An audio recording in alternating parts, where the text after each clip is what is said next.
Good morning. Very early morning. If I look tired, it's because I've been up all night, taking an all-nighter, photographed the Milky Way. But now it's sunrise and I'm photographing towards this beautiful area of fields with wavy, fields and hills. And the sun is coming up, as you can see right here on the back of my screen, if it would focus.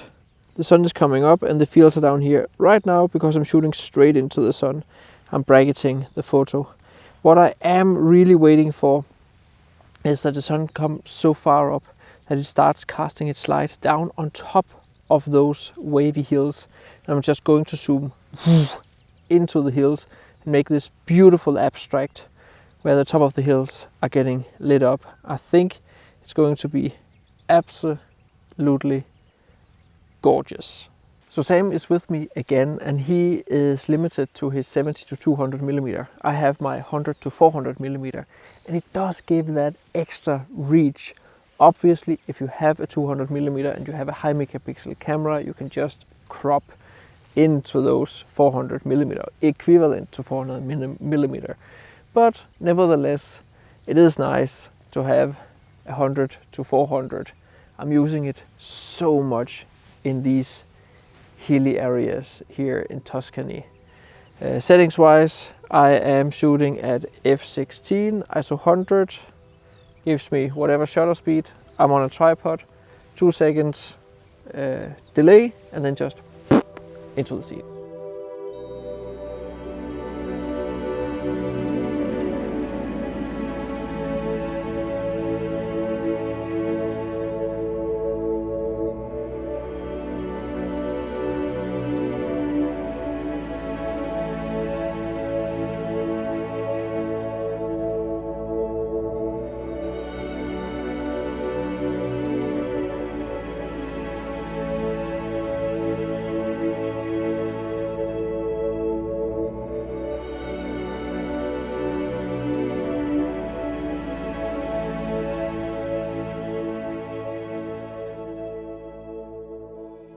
I do like the composition of both these photos, but neither are my favorite from this morning, as I revisit this location a little later in this video where the light is so much better, and then you can really see the difference that light can make.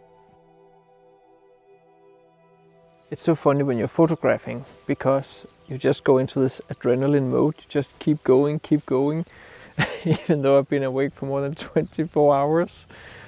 This is just absolutely fantastic. Right now, again with the long lens, I'm shooting towards this tree right here. I've put up my composition like this, and I've framed it up like this.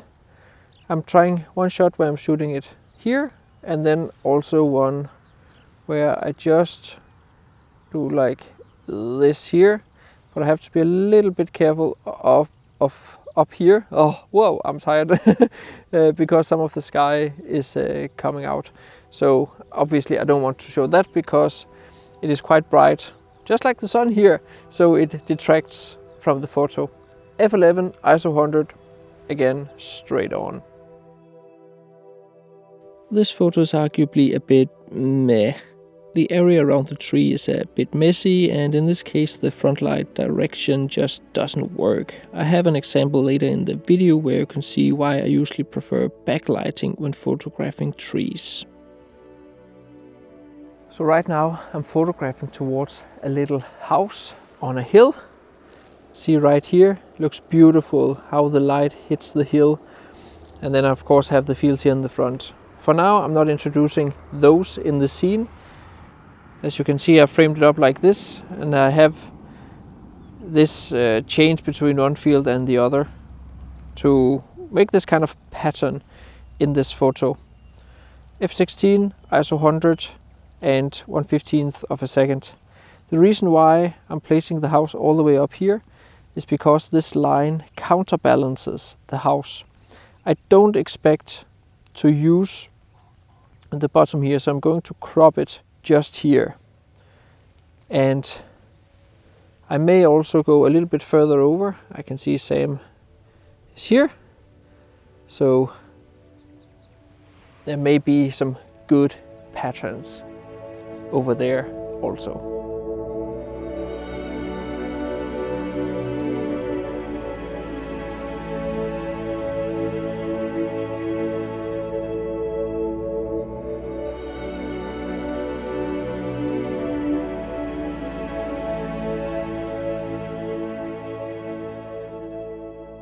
The rising sun's light, which is now backlight / sidelight, really starts to give some dimension to the hills in the landscape. As you can also see, I decided to get a shot where I kept the foreground fields in there.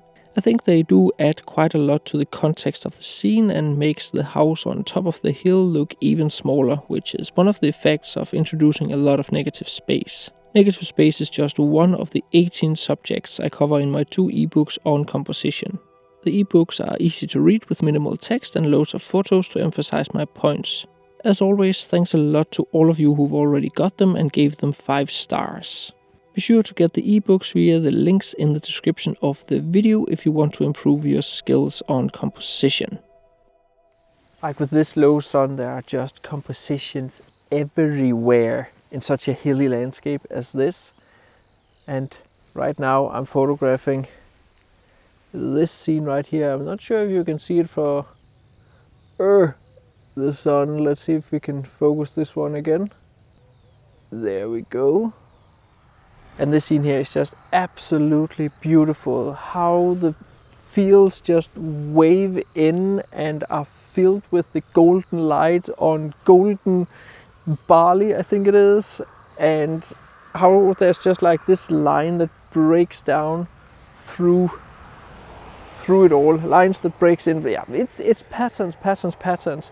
It's just about finding the balance and figuring out what makes sense and where you point your lens. Absolutely gorgeous. I'm shooting at f16 ISO 100 just to get as much in focus as absolutely possible.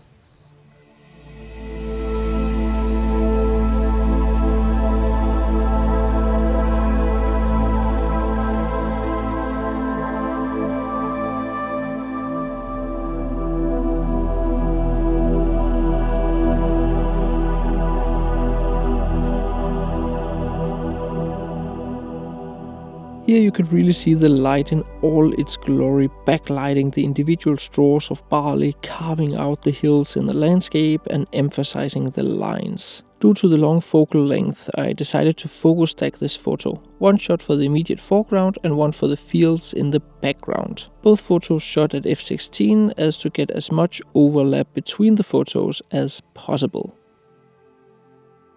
So seriously, this here is the reason why you want 100 to 400. It's just like to pick out all those incredible details throughout the landscape, and you can just compose so freely because you have such a wide focal range. Just look out here if you can see anything here from the sun. There is a lone tree here that you can play with the fields right here, and then there's this one here. Come on, how easy is this? So I have framed it up like this. I am using both the lower tree line here as a frame and the upper tree line here also as a frame. And we have this tree right there in the middle. Oh my yum yum.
And that right there is a reason I generally prefer backlighting when shooting vegetation.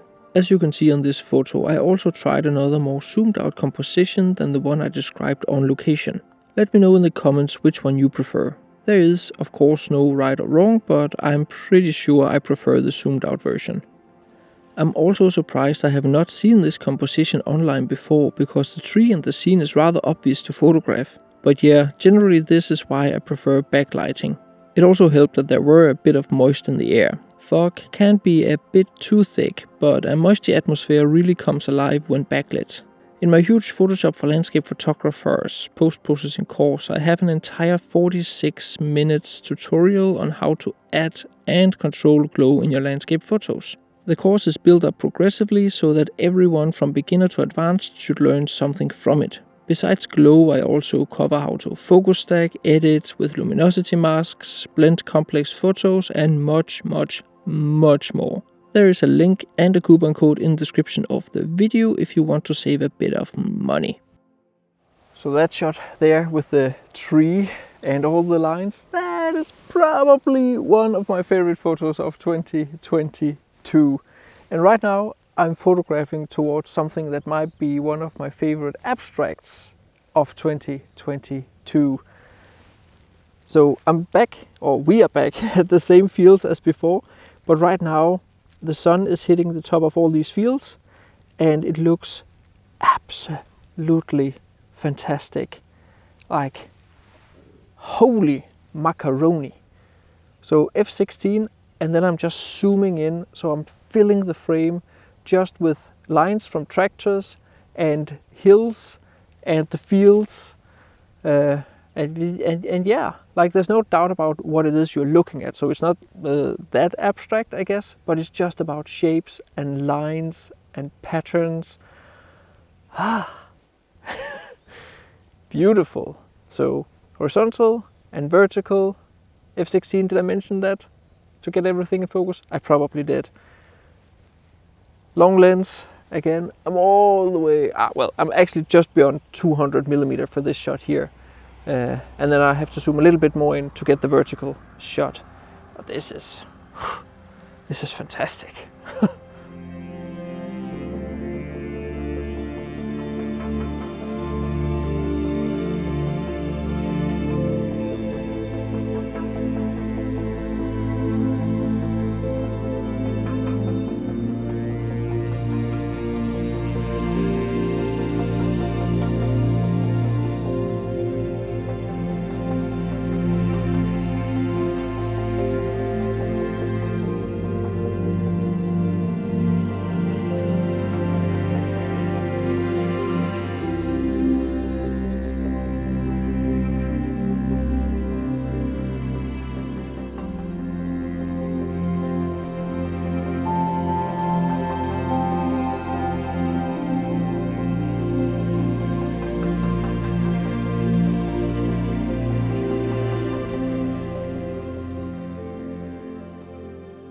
All the photos in this video was taken on the same morning in a time span of only 50 minutes, and I think it's some of the best photos I caught on my first trip to Tuscany. Tuscany has been an absolute pleasure to photograph. It completely makes sense why it is one of the most popular photography destinations in Europe. Tuscany obviously have much more to offer than what I covered in my videos, but I hope I managed to give you a little taste of what Tuscany has to offer.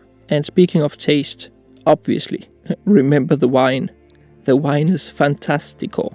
Sam and I have already announced the Tuscany workshop for next year through my newsletter. However, due to popular demand, we've decided to create another one just after. With the release of this video, I'm not sure whether it is full, but if you're not subscribed to my newsletter, be sure to do so. Link in the description. And if you are not receiving it although you've subscribed, be sure to check your spam or promotional folders. Also, be sure to get my ebooks and Photoshop course via the links in the description of this video. I hope you enjoyed the photos, my videos from Tuscany, and learned a little. Be sure to watch the other videos if you haven't done so yet. Thanks as always for watching.